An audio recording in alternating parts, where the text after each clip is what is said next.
Jadi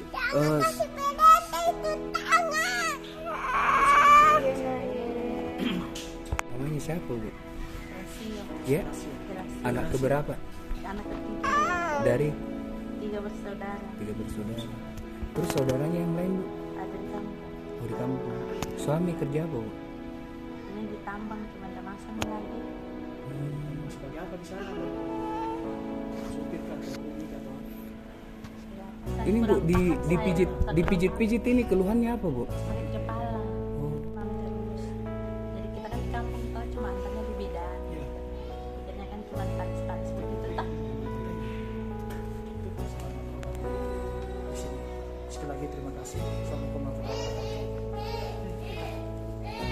Ini nah, berobat nah nanti nah. Maaf.